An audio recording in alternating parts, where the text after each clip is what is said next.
आपकी जानिब आना चाहूँगी पीएसएल के हवाले से। अब जो दो नई टीमों की नीलामी जो है वो 8 जनवरी को की जाएगी। फिर इसके साथ साथ जो फाइनेंशियल मॉडल में सरमायाकारों को जो बेसिक सिक्योरिटी और गारंटी की अगर हम बात करें तो किस लिहाज से उन्हें कन्विंस किया जाएगा?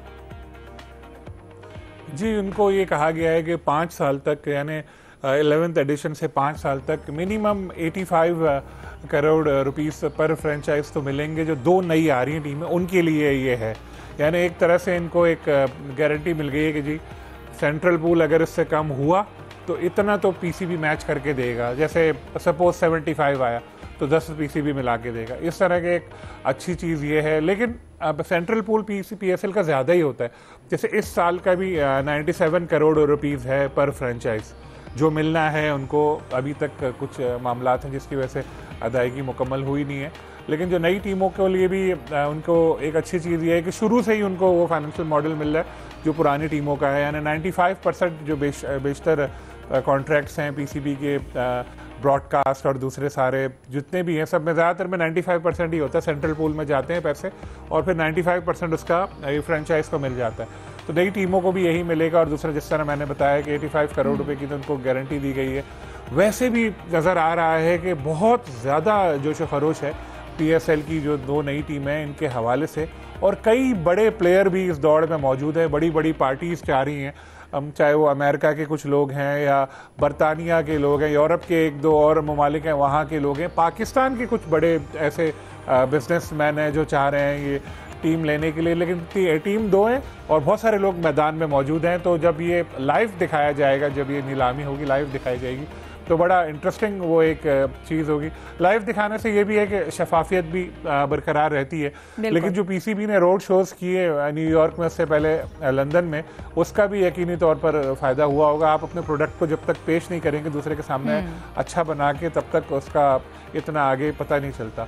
तो होपफुली जो दो टीमें नई हैं अच्छी कीमत में फ़रोख्त होंगी, क्योंकि अब हमारे लिए पाकिस्तान क्रिकेट बोर्ड के लिए बहुत ज़रूरी है ये, क्योंकि आईसीसी के टेलीविज़न राइट का जो इशू आ रहा है वो कि वक्ती तौर पर हल हो गया है, लेकिन वो होगा, मसला बनेगा तो उधर से पैसे सारे मुल्कों को मिलना कम होंगे। तो उससे अच्छा है कि हम जितना अपने ज़राए आमदनी बढ़ाएं, यानी पीसीबी, वो अच्छा है। तो होपफुली इसका फ़ायदा ही होगा।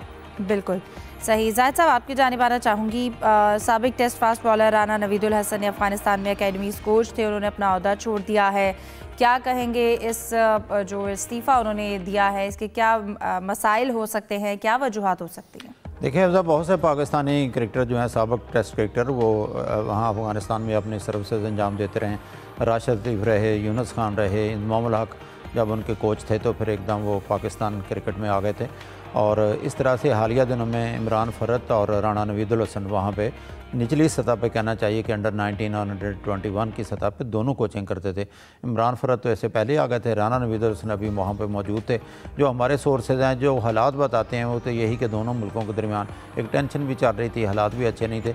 लेकिन राना साहब और इमरान फ़रत से जब भी हमारी बात हुई है, वो वहाँ के टैलेंट की तारीफ़ करते रहे कि वहाँ बड़ा शौक़ है नौजवानों में। आपको पता है जंग ज़दा अफ़गानिस्तान था तवील अरसा। अभी तक जो उनके कौमी टीम में ज़्यादातर खिलाड़ी हैं वो तो पाकिस्तान में बने।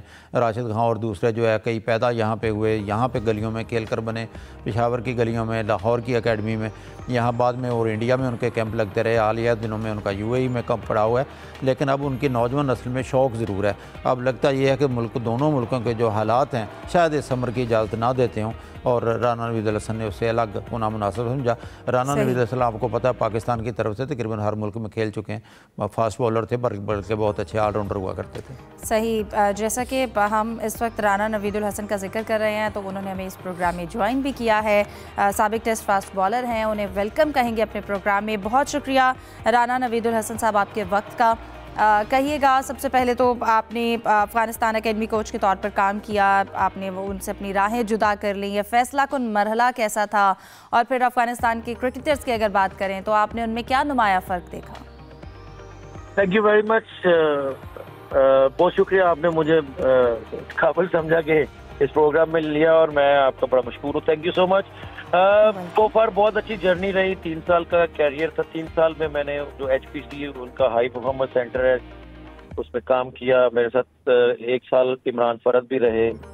और मैं समझता हूँ कि जब आप क्रिकेट खेल रहे होते हो तो कुछ और सिनेरियो होता है, लेकिन जब आप कोचिंग में आ जाते हैं या इस फील्ड में आते हैं, सिखाने वाली फील्ड में, तो फिर थोड़ा डिफिकल्ट होता है। फिर दूसरा कि जब आप किसी और कंट्री की तरफ से कोचिंग कर रहे हो तो और ज़्यादा होता है। लेकिन सो फार अल्लाह का शुक्र है, बहुत अच्छी जर्नी रही, बहुत ज़बरदस्त, और बहुत टैलेंट है अफगानिस्तान में। स्पेशली स्पिनर्स और फास्ट बॉलर्स जो हैं वो बहुत ज़्यादा हैं उनके पास, और सिर्फ उनको पॉलिश करने की ज़रूरत है, अदरवाइज बहुत टैलेंट है। और मैंने जितना भी वहाँ पे 3 साल कोचिंग की है हाई HPC में, हाई परफॉर्मेंस सेंटर में, अफगानिस्तान क्रिकेट बोर्ड के, तो मैंने मुझे भी काफ़ी कुछ सीखने का मौका मिला और सीखा भी, ताकि आगे भी जब भी काम करें, चाहे पाकिस्तान क्रिकेट बोर्ड में या कहीं और भी जॉब मिलती है या करते हैं, तो हमें बड़ा अच्छा एक्सपीरियंस रहा उसके पास। राणा साहब, उनकी मैं जाहिद मकसूद हूँ, कैसे हैं आप? ठीक हैं? हेलो राणा साहब, आवाज़ आ रही है? जी जी आ रही है। राणा साहब, जाहिद मकसूद बोल रहा हूँ। जी जी जाहिद भाई, कैसे हैं? ठीक ठाक। राणा साहब, इसी स्टूडियो में आप हमारे साथ होते थे जब वर्ल्ड कप की नशरियात थी। अच्छा ये बताएं कि आप अफगानिस्तान में इतना अरसा रहे, अकेडमीज़ की सतह पे हमने देखा है कि वहाँ फास्ट बॉलर ज़्यादा नहीं आ रहे, लेकिन स्पिन में बड़ी जरखेज़ है वहाँ की धरती, कहना चाहिए, अफगानिस्तान की टीम, स्पिनर बहुत आते हैं। जी बिल्कुल, आप ठीक कह रहे हैं। लेकिन मैंने जब ज्वाइन किया 2023 में, तो बिल्कुल फास्ट बॉलर नहीं थे। लेकिन अल्लाह का शुक्र है, अभी जितने भी मैंने 2 ढाई साल 3 साल काम किया है, तो बैकअप में 10 से 15 बॉलर हैं जिनका अभी भी कैंप लगा हुआ है जलालाबाद में। तो वो आपको नजर आएंगे इंशाल्लाह जल्द ही। जैसे ही ये वर्ल्ड कप खत्म होगा तो आपको नए फास्ट बॉलर भी नजर आएंगे, क्योंकि उनके ऊपर बड़ा काम हुआ है 3 साल से, और गए बगैर उनको थोड़ा सा मौका भी दे रहे हैं।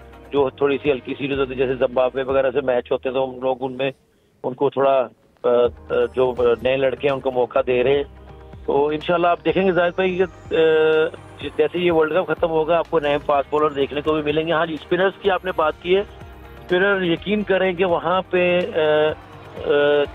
चाइना मैन बहुत ज़्यादा है, लेग स्पिनर बहुत ज़्यादा है, लेफ्ट आर्म स्पिनर बहुत ज़्यादा है। मैं समझता हूँ कि आप देख लें ऑल ओवर द वर्ल्ड जितनी भी लीग्स क्रिकेट होती हैं, उनमें ज़्यादा से ज़्यादा मेरा ख्याल अफगानिस्तान के क्रिकेटर्स खेलते हैं। तो which is very good for Afghanistan cricket. आइंदा जब भी वो जिस तरह की वो क्रिकेट खेल रहे हैं, जिस तरह का उन्होंने अपना मुकाम हासिल कर लिया है, उसको कंटेन रखने के लिए मेरा ख्याल है कि बहुत ज़्यादा मेहनत की ज़रूरत है। ठीक है, बहुत शुक्रिया। राना नवीदुल हसन साहब हमारे साथ मौजूद थे। आपके प्रोग्राम में वक्त देने का बहुत शुक्रिया। डिस्कशन को कंटिन्यू करते हैं प्रोग्राम में एक ब्रेक के बाद। Stay with us.